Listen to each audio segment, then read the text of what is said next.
decides, collector only decides the revenue,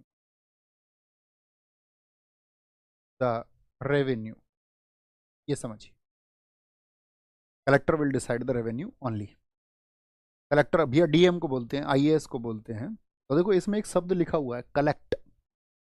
collect का मतलब क्या था? क्या इकट्ठा करना, राजस्व को इकट्ठा करना, लगान को इकट्ठा करना, और जो शोषण होता था किसानों से उसका उनको कोई मतलब नहीं था, उनको सिर्फ कलेक्ट करना था। और आज देखिए, आज भी इस इतने गड़बड़ वाले पद को आज भी इस्तेमाल किया जाता है। कैसे? किसानों से। आप भावनाएं समझिए, इनका काम था कलेक्ट करना, किसानों से कलेक्ट करते थे रेवेन्यू को, किसी भी हालत में करते थे, और आज भी उसको कलेक्टर कहा जाता है।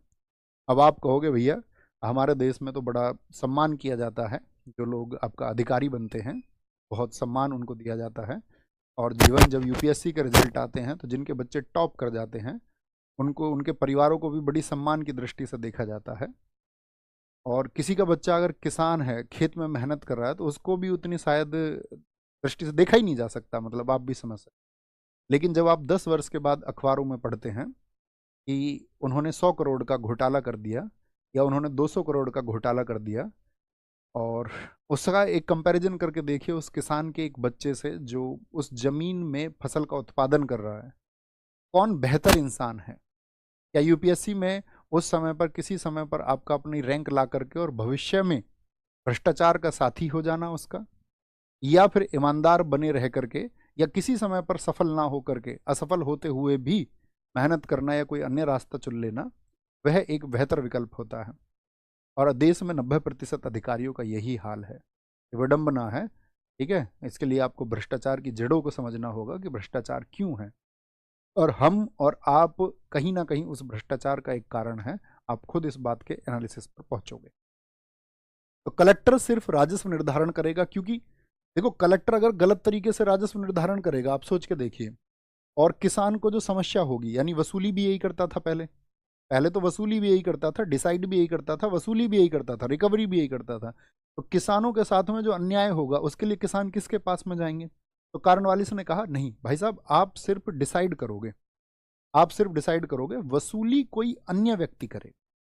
ताकि वसूली जब अन्य व्यक्ति करे, अगर कोई आपका मान के चलो वो शामिल है किसान के साथ में, कोई आपका प्रताड़ित किया गया किसी किसान को, उसको किसी भी तरह से उसका शोषण किया गया, तो वो कम से कम जाकर के आपके पास आकर के गुहार लगाएगा।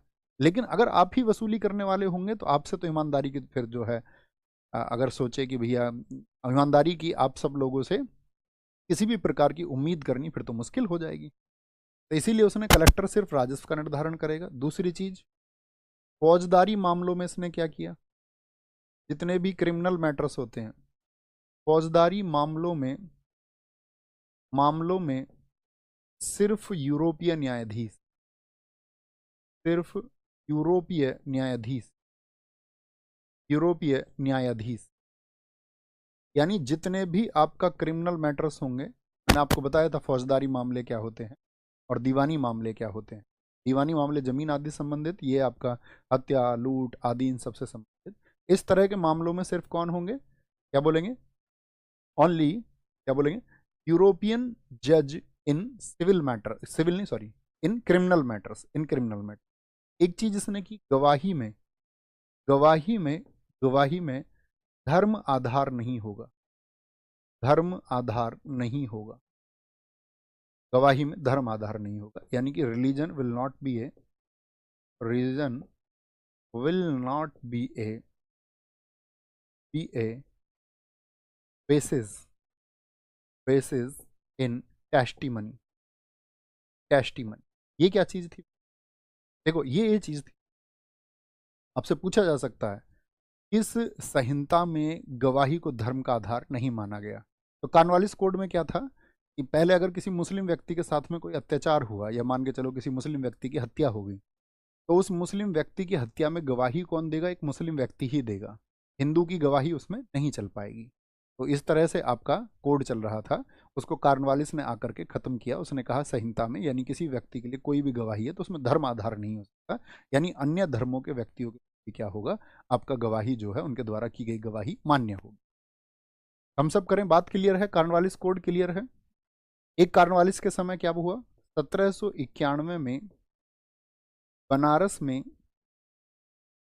बनारस में संस्कृत कॉलेज की स्थापना हुई। बहुत पूछा जाता है किस वर्ष में हुई संस्कृत कॉलेज की स्थापना जोनाथन डंकन ने की। जोनाथन डंकन ने की। Establishment of Sanskrit college. कोई बता सकता है आज इस किस नाम से जानते हैं हम इस कॉलेज को? बनारस के बच्चे बताएंगे, जो वाराणसी के आसपास के बच्चे हों वो बताएं। Establishment of Sanskrit college by Jonathan Duncan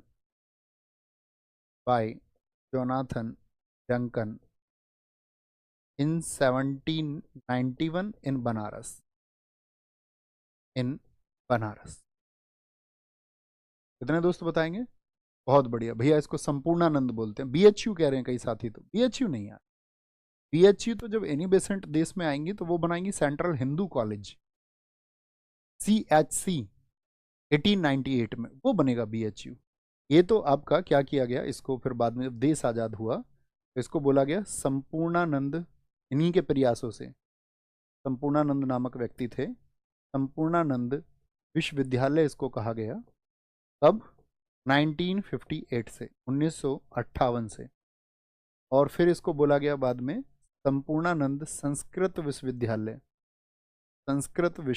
ये किया गया नाम इसका संपूर्णानंद संस्कृत यूनिवर्सिटी 1974 से 1974। अब हम आपसे पूछेंगे कि कॉर्नवालिस को जो बोर्ड ऑफ कंट्रोलर्स था, BOC ने जो उद्देश्य दिया कि भारत में प्रशासनिक व्यवस्था का सुधार करना है और यहाँ की लगान व्यवस्था को सुधार करना है, तो क्या कॉर्नवालिस उसमें पूरी तरह से सफल हुआ था? अगर मैं इससे कहूँ तो आप इस पर एक लेख लिख पाएंगे? बताएं सारे लोग। आप कहेंगे हाँ भैया हम इस पर लेख लिख सकते हैं कि कैसे उसकी जो आपका परमानेंट सेटलमेंट की सोच थी, स्थायी बंदोबस्त विफल रही, उसके बाद में जो अन्य व्यवस्थाओं ने जन्म लिया वह भी किस प्रकार से विफल रही। फिर भी इन व्यवस्थाओं को 1858 तक चालू रखा गया। ठीक है, 1800 बोलेंगे कब तक? 1858 तक। बोलो भैया मजा आया? फिर उतना नहीं पढ़ना कॉर्नवालिस अस्थायी बंदोबस्त का जन्म। उस स्थायी बंदोबस्त ने इस देश के ऊपर प्रभाव क्या डाला, उस स्थायी बंदोबस्त में अंग्रेजों ने किया क्या, किन किन व्यवस्थाओं ने उसकी वजह से जन्म लिया। आपका एकदम से माइंड जो है ओपन होना चाहिए कि भाई क्या हुआ था दर। ओके, आगे आएंगे। इसके बाद में कॉर्नवालिस वापस गया तो फिर आया आपका जॉन सोर आया। वो कब गया आपका? 1793 में। 1793 से 98 तक। इसका लगभग एक शांत सा कार्यकाल है, लेकिन इसकी एक नीति है जो बहुत चर्चित रही, अहस्तक्षेप की नीति। अहस्तक्षेप की नीति का इसने पालन किया। अहस्तक्षेप की नीति क्या थी ये समझे। Policy of non intervention. ये थी नॉन इंटरवेंशन पॉलिसी ऑफ। तो यहाँ पे क्या था आपका कि इनका उद्देश्य ये था कि जो भारतीय राजा हैं, तो आप देख रहे हैं क्लाइव कैसे इंटरेस्ट लेता था, या अच्छा फ्रांसीसी बताइए इंटरेस्ट लेते थे या नहीं लेते थे? भारत के राजनेताओं के उनको आंतरिक रूप से सैनिक दे करके उनसे संबंध बनाना, ठीक है, एक राज्य को दूसरे राज्य के खिलाफ भड़का देना, या दो राज्य एक दूसरे के विरोधी हैं तो एक पक्ष में अगर ईस्ट इंडिया कंपनी गई है तो दूसरे में फ्रांसीसी चले जाते थे, मजबूरी में चले जाते थे कि चलो अब तो हमारे पास कोई और ओपन क्षेत्र नहीं है तो कम से कम इन्हीं का साथ दे लो। तो बहुत ज़्यादा इन लोगों के बीच में कॉन्फ्लिक्ट होते थे, हाँ या ना? आप कहेंगे हाँ जी खूब होते थे। तो इस जॉन सेवर ने क्या किया कि हम चलेंगे आपका किस पर? Policy of non intervention. अर्थात हम ना तो किसी राज्य को अपना शत्रु बनाएंगे और ना किसी राज्य को अपना मित्र बनाएंगे। मतलब हमें कोई मतलब नहीं है किन के बीच में संघर्ष चल रहा है। जैसे मराठे इसके पास आए उनका जो क्या है आपका एक निजाम, आप जानते हो सारे लोग, निजाम के तो अच्छे संबंध होते थे अंग्रेजों से, ठीक है, हैदराबाद के निजामों के, क्योंकि अवध बंगाल जब इन्होंने सारे क्षेत्रों को जीत लिया तो अवध तो इनके सबसे पास में था। अवध को इन्होंने कब मिलाया था? 1801 में मिलाया सहायक संधि से। लेकिन उससे पहले इनका जो निजाम हुए थे आपके अवध क्षेत्र के बाद में नीचे जो आपका हैदराबाद के निज़ाम थे, निज़ामियत कहाँ पर थी? हैदराबाद में। उनसे अच्छे संबंध थे इनके। अब अच्छे संबंध थे तो निज़ाम इनके पास में हेल्प लेने आया मराठों के खिलाफ में, और मराठों के खिलाफ जब वो हेल्प मांगने आया तो इन्होंने मना कर दिया। यानी जॉन सोर ने कह दिया कि भैया हमें कोई मतलब नहीं है, आपका आपस का मामला है, आपस में देखो हम, ठीक है। तो ये सारे लोग, अगर मैं ये कहूँ आपसे कि जो कार्नवालिस था, कार्नवालिस भी बहुत हद तक हस्तक्षेप की नीति को मानता था। बस उसने ये कहा था कि टीपू सुल्तान, भैया टीपू सुल्तान के खिलाफ तो इन दिनों में ये लड़ रहे थे। अब मुझे बताइए, आंगल मैसूर युद्ध चल रहे थे इस समय? नहीं, पहला हुआ 67 से 69, दूसरा हुआ आपका 80 से 84, और तीसरा कब हुआ था? 90 से 92। आप अगर भैया ये कह रहे हैं कि कार्नवालिस भी हस्तक्षेप की नीति का पालन करता था, तो इस समय पे कार्नवालिस था, तो फिर कैसे हो गया ये आपका युद्ध? तो क्योंकि यहाँ पर कार्नवालिस का ये कहना था कि ये हमारे लिए अत्यंत आवश्यक था, ये ना टाला जाने वाला क्षण था, मतलब इसको टाला नहीं जा सकता था, टाला नहीं जा सकता था। नहीं तो उसके अलावा उसने हस्तक्षेप की नीति का पालन किया। एक्सेप्शनल केस क्या है? सिर्फ तीसरा आंगल मैसूर युद्ध, लेकिन इसने इसको बनाए रखा, ठीक है। इसके बाद में कौन आया? वेलेजली। अब मुझे बताइए चौथा आंगल मैसूर युद्ध कब हुआ था? भैया वो तो आपका वेलेजली के समय पर ही होगा, और ये वो वेलेजली है, वेलेजली, वेलेजली का शासन है आपका 1798 से 1905 तक, 1798 से, सॉरी 1805, 1905 में तो वो आ जाएगा आपका कर्जन। तो यहाँ पर क्या बोलेंगे, इसने क्या किया? इसने हस्तक्षेप की नीति का बिल्कुल पालन नहीं किया, और ब्रिटिश संसद ये देख रही थी। ब्रिटिश संसद कहती थी कि भाई हमारे जो लोग यहाँ पर कर रहे हैं ना, वो अमानवीय काम है, इस तरह उनको इंटरवेंशन नहीं करना चाहिए, लेकिन ये लोग कहाँ मान रहे थे? वेलेजली एक सनक भरा आदमी आया इस देश में, इतना सनक भरा आदमी था, अगर आपसे कभी कोई पूछे कि ब्रिटिश साम्राज्य को बेशक क्लाइव ने स्थापित किया, लेकिन उस ब्रिटिश साम्राज्य को सबसे ज्यादा मजबूत किसने किया? तो मजबूत करने का काम किया वेलेजली। कैसे? वेलेजली को समझे। वेलेजली का सबसे इंपॉर्टेंट टर्म कौन सा था? सहायक संधि को इसने सहायक संधि को अपनाया, सहायक संधि को अपनाया। ही एडॉप्टेड द, और ये एक ऐसी संधि थी जिस भारत को एकदम से कमजोर कर दिया। He adopted